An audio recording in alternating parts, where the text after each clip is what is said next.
A victory.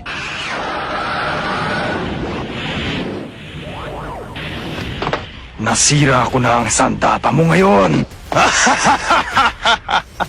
Paano kayang nagawa ni Bowie na ilayo sa kanya ang Dragon Spirit pabalik kung saan ito nang galing kay Vincent? At nasa na kaya si Vincent pagkatapos ng mga pangyayaring yun? Sige! Sige! Panalo nyo! Panalo nyo! Ano nangyari yun? Ano yan? Ha? Paano nangyari yun?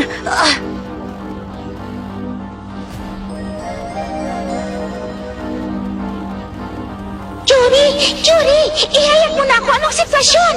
Jury! Jury! Nanay ko, natatakot ako. Jury! Kumising ka, Jury! Teka, Jury, pinapanood ka ng kasintahan mo. Ano? Nasaan siya? Ha?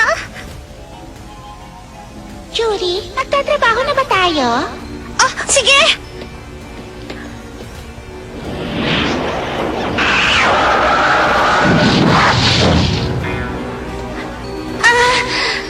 Bueno, dahil si Vincent ay hindi nakawala sa Dragon Spirit, si Bowie ang nanalo!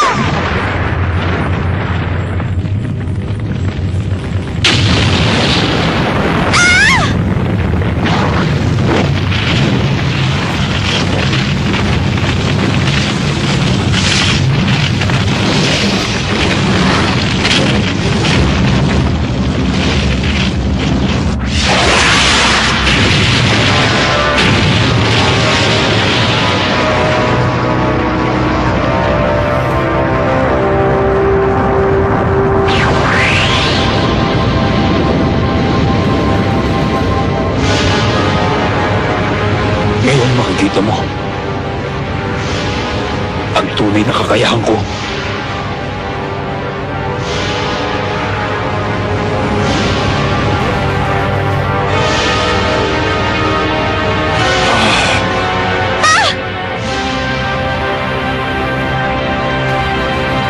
Vincent!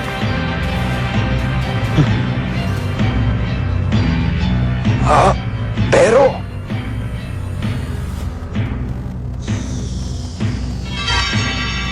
Bueno, mga kaibigan, tuloy pa rin ang laban dahil si Vincent ay nagbalik at wala na sa kanyang Dragon Spirit na nagdakay sa kanya! Sige, Vincent! Laban! Ha? Pasensya ka na. Sinisimulan pa lamang ilabas ni Vincent ang tunay na kapangyarihan niya. Natatakot ako. Wala naman akong nararamdaman o nakikitang kakaiba kay Vincent. Nawala lang ang balot sa kamay niya. Yun lang. Ha?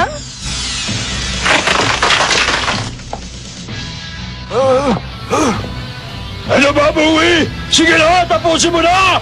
Nakuha na rin niya ang kapangyarihan niya! Anong ibig niyan sabihin? Anong kapangyarihan? Ha? Tama yun. Nakuha ni Vincent ang spirito ng Black Dragon. Anong sabi mo, Dennis? Ang tanging paraan para makamit ang tunay na kapangyarihan ng Black Dragon Spirit ay gawin itong kabahagi ng katauhan mo. Sigurado akong alam ni Bowie ang paraang yun. Delikado siya ngayon. Nakikita ko.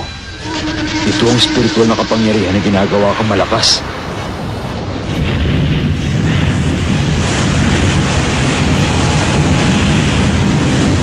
Marami sa inyo ang minamalit ang Black Dragon Spirit. Hindi ito isang bagay lang na ginagamit para manalo. Ang kapangyarihan nito ay kumukulo sa loob ng katawan para gumawa ng isang malakas na kapangyarihan. Bakit ako matatakot? Ano kung kinain niya ang Black Dragon Spirit? Hindi niya kayang talunin ang aking paraan ng pakikipaglaban.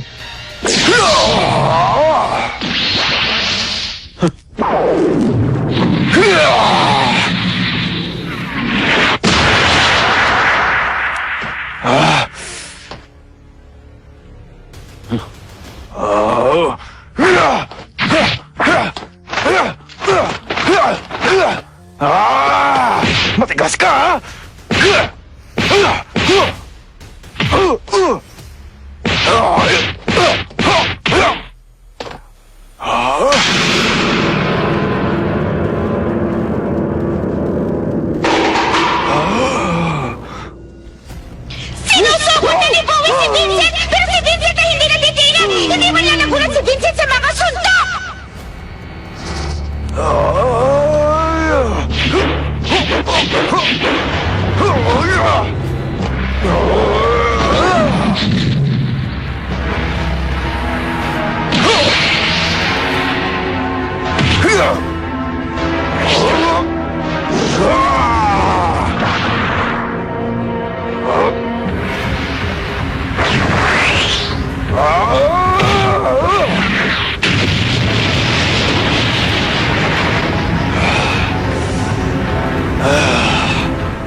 Ang karakterismo ng panlaban ko! Ang galing! Sinira ni Vincent ang aura ng panlaban na ginagamit kay Bowie! Bakit? Ano, tapos ka na ba?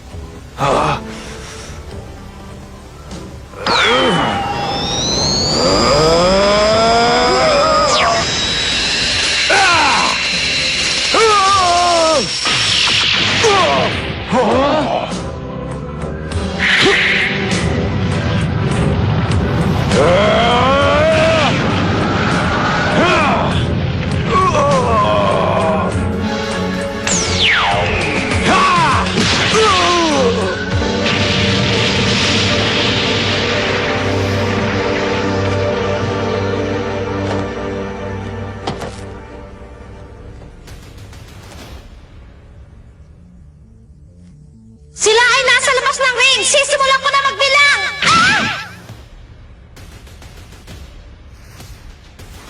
Sige na. Akala ko talaga na nung unang beses kong nilabanan si Taguro at natalo ako, may pagkakataon pa akong lumakas muli.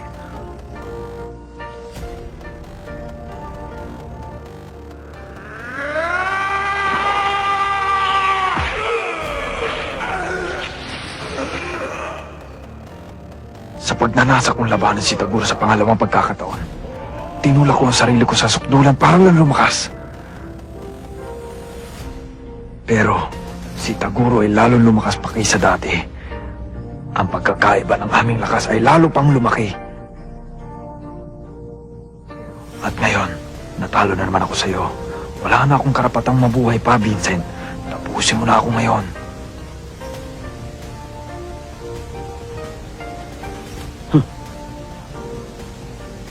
Kung gusto mo na talaga mawala, pagbibigyan kita.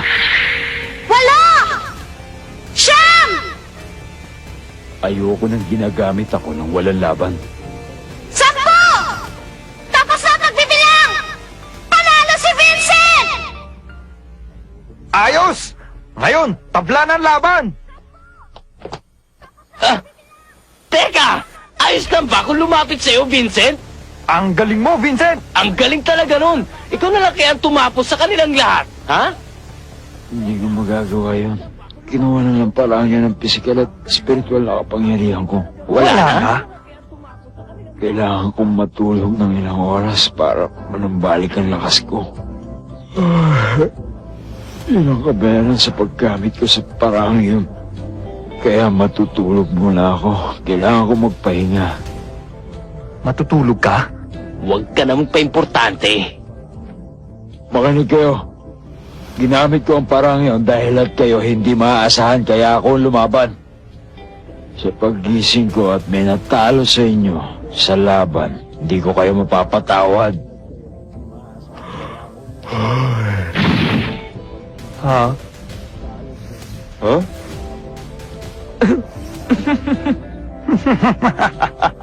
Nagawa pa niyang manakot bago siya tuluyang bumagsak. Ibang klase talaga si Vincent, ano, Eugene? Kahit ano pa, ang itsura niya ngayon ay ibang-iba kaysa sa bayolente at marahas na nilalang kanina. Pwede kayang sulatan ko siya. Nagtagumpay si Vincent laban kay Bowie sa pamamagitan ng kapangyarihan ng Black Dragon Spirit. Ang kupunan nila Eugene ay may una ng panalo pero hindi pa rin tapos ang pakikipaglaban.